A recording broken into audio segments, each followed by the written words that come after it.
Nugroho dan Keisha Jovanka Suryatiara dari Program Studi Sastra Inggris akan mempresentasikan materi tanggung jawab sosial dan etika manajemen. Pertama-tama saya akan memulai dari tanggung jawab sosial perusahaan. Tanggung jawab sosial perusahaan atau Corporate Social Responsibility atau CSR adalah pendekatan bisnis dengan memberikan kontribusi terhadap pembangunan yang berkelanjutan dengan memberikan manfaat ekonomi, sosial, dan lingkungan bagi seluruh pemangku kepentingan. Tanggung jawab sosial adalah komitmen bisnis untuk bertindak secara etis, beroperasi secara legal, dan berkontribusi untuk meningkatkan kualitas kehidupan karyawan dan masyarakat. Berikut adalah pro kontra mengenai tanggung jawab sosial perusahaan. Berikut ini saya akan menyampaikan beberapa argumen dari kelompok yang pro terhadap tanggung jawab sosial dari organisasi bisnis.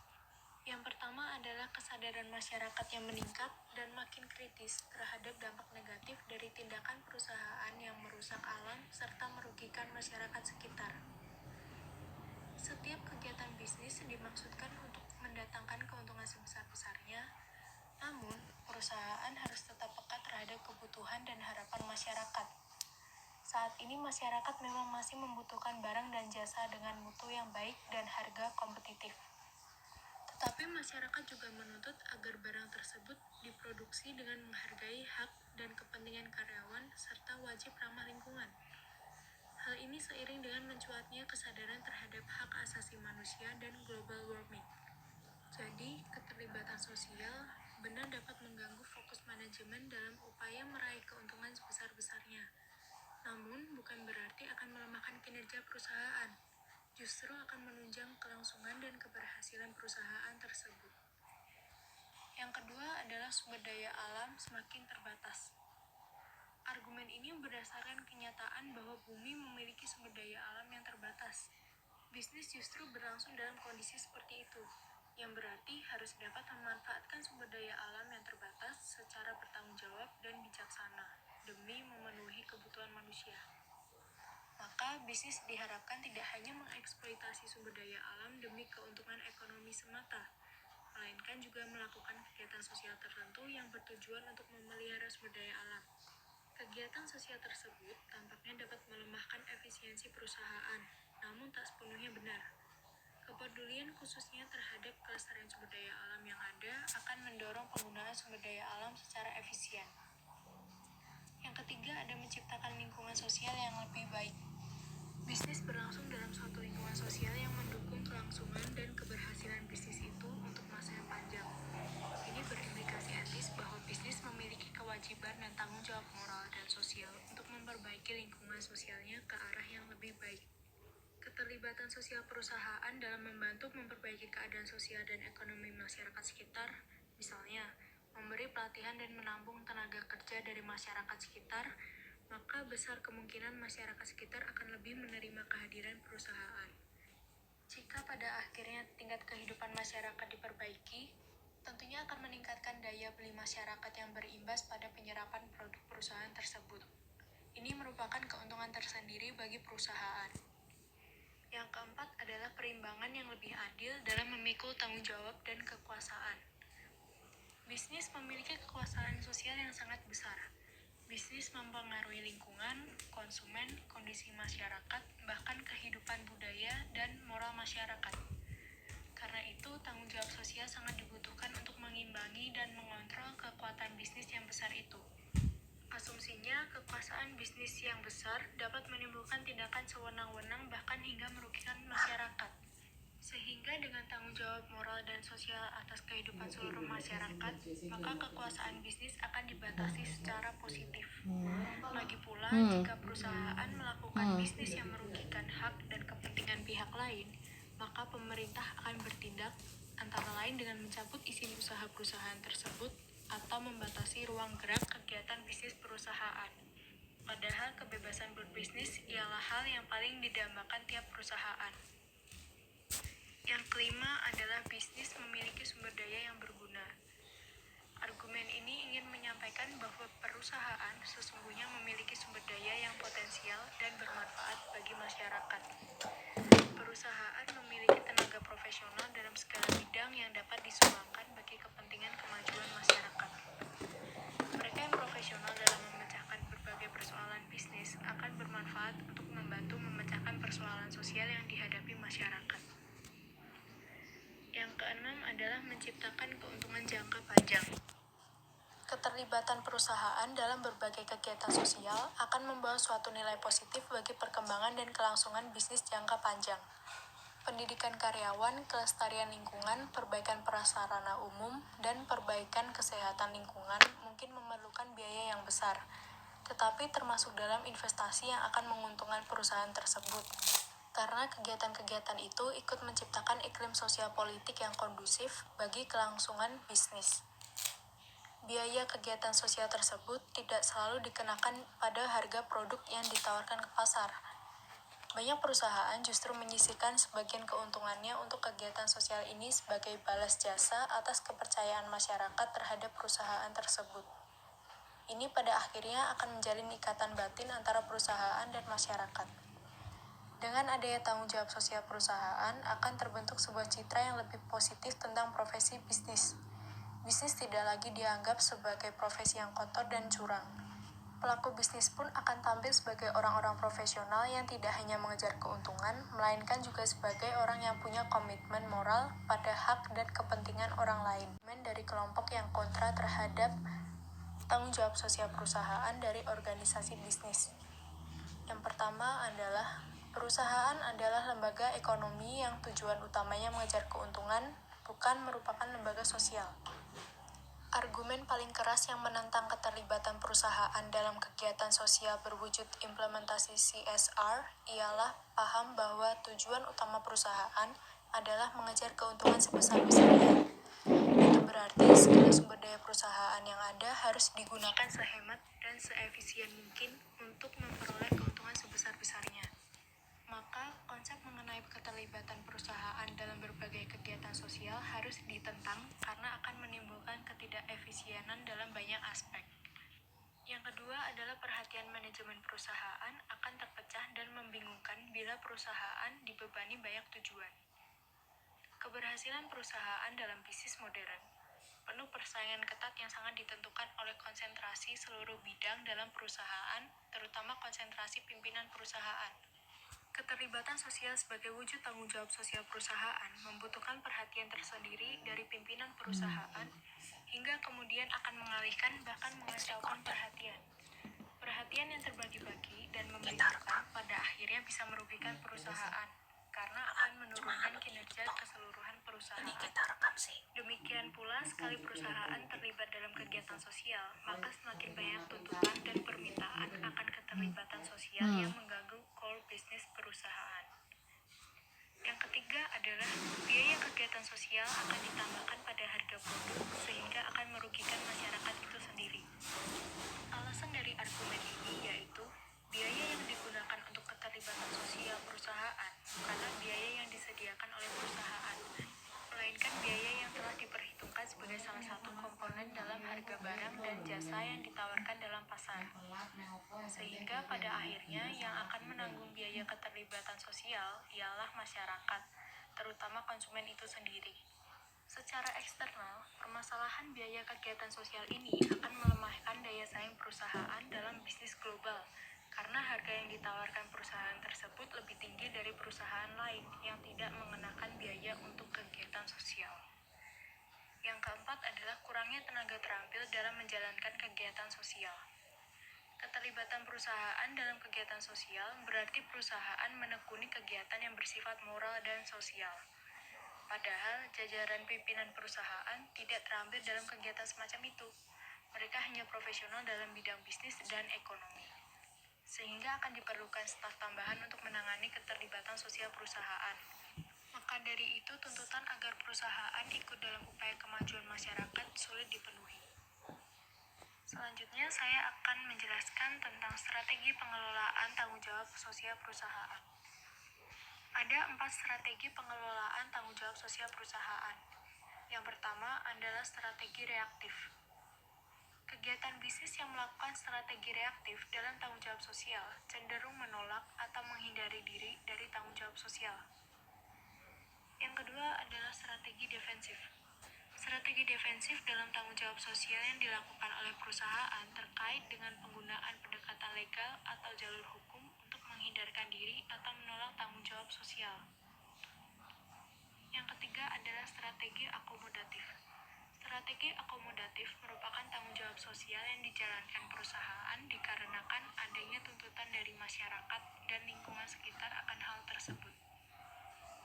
Dan yang terakhir adalah strategi proaktif. Perusahaan memandang bahwa tanggung jawab sosial adalah bagian dari tanggung jawab untuk memuaskan stakeholders. Jika stakeholders terpuaskan, maka citra positif terhadap perusahaan akan terbangun. Sekian dari saya, materi selanjutnya akan dipresentasikan oleh Elena.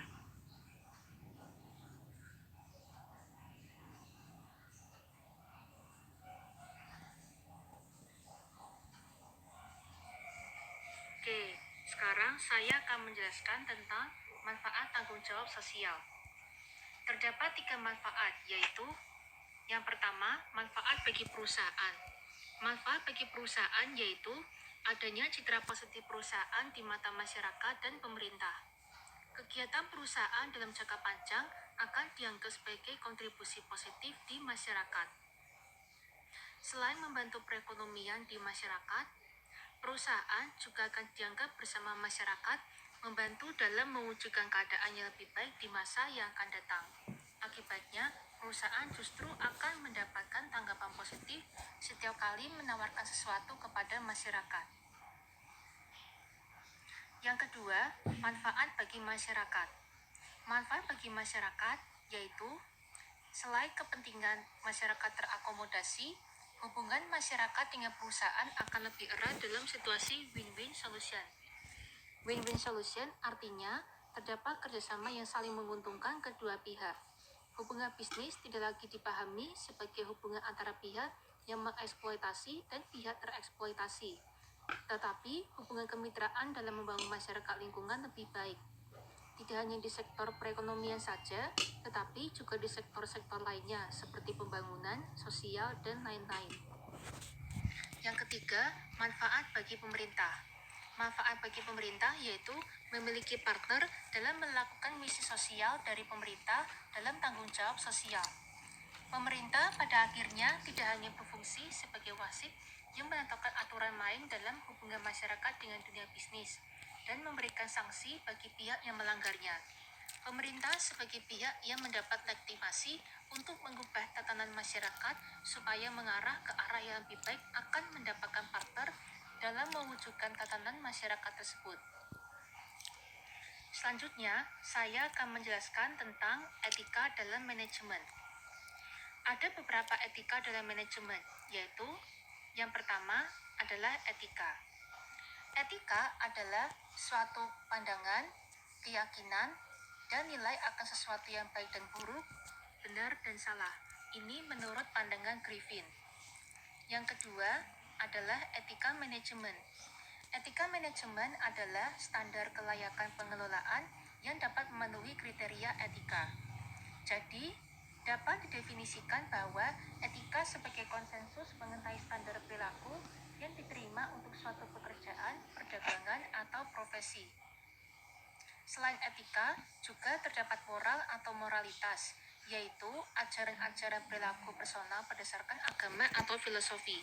Salah satu penyebabnya, perilaku tidak etis adalah tidak adanya standar yang berlaku bagi seluruh dunia mengenai para pelaku bisnis. Sedangkan norma dan nilai-nilai budaya berbeda-beda untuk setiap negara dan antar daerah geografis dan kelompok-kelompok etnis dalam suatu negara. Selanjutnya, saya akan menjelaskan tentang nilai personal sebagai standar etika. Nilai dan norma dalam personal merupakan suatu hal yang sangat penting dalam manajemen, sebab mereka memiliki peranan penting dalam hal pengambilan keputusan dan etika manajemen. Hal ini memunculkan perlunya pengkajian seputar nilai personal sebagai standar etika. Yang pertama, ada nilai atau values. Nilai atau values sendiri pada dasarnya merupakan pandangan ideal yang mempengaruhi cara pandang, cara berpikir, dan perilaku dari seseorang. Yang kedua adalah nilai personal atau personal values. Nilai personal atau personal values pada dasarnya merupakan cara pandang, cara berpikir, dan keyakinan yang dipegang oleh seseorang sehubungan dengan segala kegiatan yang dilakukannya. Menurut Kreitner, nilai personal terdiri dari nilai terminal dan nilai instrumental. Nilai terminal adalah pandangan dan cara berpikir seseorang yang terwujud melalui perilakunya, yang didorong oleh motif dirinya dalam meraih sesuatu. Sedangkan nilai instrumental adalah pandangan dan cara berpikir seseorang yang berlaku untuk segala keadaan dan diterima oleh semua pihak sebagai sesuatu yang memang harus diperhatikan dan dijalankan. Selanjutnya, saya akan menjelaskan tentang pandangan empiris mengenai nilai personal. Menurut nilai terminal, nilai-nilai yang perlu dimiliki oleh personal adalah kejujuran, tanggung jawab, kapabilitas, ambisi, dan independensi. Sedangkan menurut nilai instrumental, nilai-nilai yang mendominasi para pekerja antara lain adalah penghargaan terhadap pribadi, keamanan dan kesejahteraan keluarga pekerja, kebebasan dan kemerdekaan, dorongan untuk meraih sesuatu, dan kebahagiaan. Selanjutnya ada relativisme moral. Mengatakan bahwa moral bersifat relatif pada beberapa pribadi, sosial, atau standar budaya, dan tidak ada standar yang lebih baik dibandingkan standar lainnya. Terdapat 4 tipe relativisme, yaitu yang pertama adalah native relativism, yakni keyakinan bahwa semua keputusan moral adalah sangat pribadi dan individu memiliki hak untuk menjalani hidupnya. Yang kedua, role relativism, yakni melakukan peran sosial disertai dengan kewajiban hanya pada peran tersebut. Yang ketiga, social group relativism, yakni kepercayaan bahwa moralitas adalah suatu hal yang menyertai norma-norma suatu kelompok. Dan yang keempat, cultural relativism, yakni bahwa moralitas tergantung pada budaya tertentu dalam masyarakat tertentu. Dan yang terakhir, saya akan menjelaskan tentang pendekatan etika. Terdapat 3 pendekatan dasar terhadap perilaku etis, yaitu yang pertama, pendekatan utilitarian, yaitu tindakan dan perencanaan harus dinilai berdasarkan akibat dari tindakan tersebut. Yang kedua, pendekatan hak-hak individual, yaitu kesadaran bahwa manusia memiliki hak-hak dasar yang harus dihormati dalam semua keputusan. Dan yang ketiga, pendekatan peradilan, yaitu pemahaman bahwa pembuatan keputusan harus wajar, adil, dan tidak bisa dalam mendistribusikan keuntungan dan kerugian bagi individu dan bagi kelompok. Sekian materi dari saya. Materi selanjutnya akan dipresentasikan oleh Kesia. Oke, di sini saya akan menjelaskan tentang konflik di dalam etika manajemen. Ada 3 konflik nilai yang terdapat dalam perusahaan di dalam konflik di dalam etika manajemen, yaitu konflik intrapersonal. Konflik intrapersonal adalah konflik seseorang dengan dirinya sendiri. Konflik terjadi bila pada waktu yang sama, seseorang memiliki dua keinginan yang tidak mungkin dipenuhi sekaligus. Yang kedua, konflik individu organisasi. Pada dasarnya, konflik individu organisasi merupakan konflik yang terjadi pada saat nilai yang dianut oleh individu berbenturan dengan nilai yang ditanamkan oleh perusahaan. Nah, jadi individu yang cenderung menginginkan kebebasan akan berbenturan dengan nilai yang dianut organisasi yang menuntunnya untuk patuh berdasarkan aturan main yang mungkin dirasakan sebagai sesuatu yang formal dan mengikat. Dan yang terakhir dalam konflik di dalam etika manajemen adalah konflik antar budaya, yang pada dasarnya konflik antar budaya merupakan konflik antar individu maupun antar individu dengan organisasi yang disebabkan oleh adanya perbedaan budaya di antara individu yang bersangkutan atau juga organisasi yang bersangkutan. Nah, sekian dari saya tentang konflik di dalam etika manajemen yang terdiri dari konflik intrapersonal, konflik individu organisasi, dan konflik antar budaya. Dan selanjutnya saya akan menjelaskan tentang prinsip etika dalam manajemen. Nah, di dalam manajemen kita juga harus mempunyai prinsip etika. Nah, apa sih prinsip etika itu? Prinsip etika adalah hal fundamental yang menjadi martabat diri. Prinsip-prinsip etika dalam manajemen menjadi kerangka yang dijadikan dengan frame dan penelitian. Nah, di sini saya merangkum beberapa prinsip-prinsip etika dalam berbisnis. Ada 7 prinsip etika dalam berbisnis. Nah, yang pertama adalah tanggung jawab. Jadi setiap karyawan harus mempunyai tanggung jawab terhadap bisnisnya, terhadap dirinya sendiri juga. Dan yang kedua adalah dampak ekonomis dan sosial dari bisnis. Dan yang ketiga perilaku bisnis. Keempat, sikap menghormati aturan. Nah, sikap menghormati aturan itu sudah harus diterapkan sejak Anda memasuki bisnis tersebut. Dan yang kelima, dukungan bagi perdagangan multilateral. Dan yang keenam, sikap hormat kepada lingkungan alam.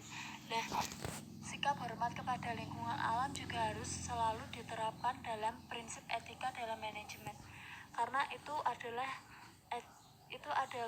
prinsip etika yang paling utama. Sikap menghormati aturan, sikap menghormati pada lingkungan alam, itu ada prinsip-prinsip utama untuk etika dalam manajemen. Nah, yang ketujuh adalah menghindari praktek-praktek yang tidak etis. Nah, kita juga harus menghindari praktek-praktek yang tidak seharusnya dijalankan di dalam bisnis atau di dalam manajemen. Nah, berikut adalah 7 prinsip etika dalam manajemen. Nah, prinsip etika bisnis dalam manajemen ini juga harus selalu diterapkan untuk berlangsungnya hubungan bisnis yang baik. Sekian dari saya tentang prinsip etika dalam manajemen. Oke, kita lanjutkan ke hak-hak karyawan dalam etika manajemen. Nah, hak-hak karyawan dalam etika manajemen adalah selain tuntutan melaksanakan kewajiban karyawan sesuai dengan kode etik, maka yang harus diperhatikan adalah hak-hak karyawan. Hak-hak yang harus dipenuhi sebagai seorang karyawan agar konsep etika yang dapat menghasilkan keputusan yang etis setiap level manajemen sumber daya manusia. Nah, selain karyawan memiliki prinsip etika dalam manajemen, karyawan juga mempunyai hak karyawan dalam etika manajemen. Nah, di sini ada 7 hak karyawan yang sudah saya rangkum supaya lebih jelas. Yang pertama adalah hak atas pekerjaan. Kerja merupakan hak asasi manusia karena dengan hak akan hidup. Dan yang kedua, hak atas upah yang adil, sehingga tidak ada diskriminatif dalam pemberian upah. Jadi, karyawan juga mempunyai hak upah yang adil yang sudah disepakati dari awal bekerja, dan jika ada perubahan maka pihak manajemen juga harus memberikan informasi terlebih dahulu kepada karyawan tersebut. Dan yang ketiga, hak untuk berserikat dan berkumpul dapat menjadi media advokasi bagi pekerja. Hak untuk perlindungan, keamanan, dan kesehatan. Yang kelima, hak untuk diproses hukum secara sah.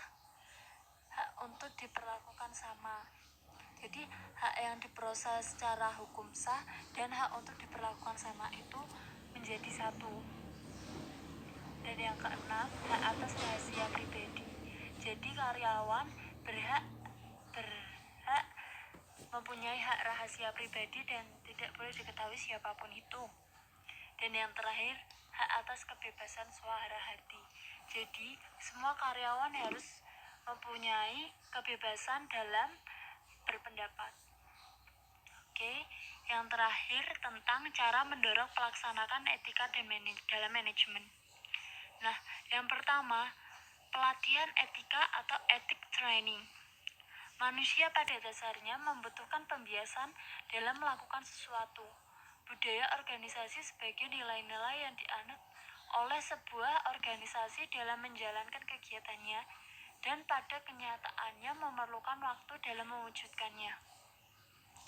Yang kedua adalah advokasi etika atau etika advocates.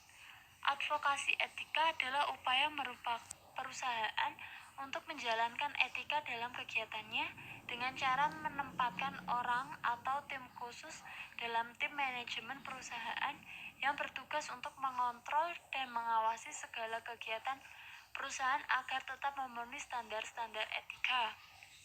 Dan yang ketiga adalah standar aturan mengenai etika perusahaan atau Code of Ethics.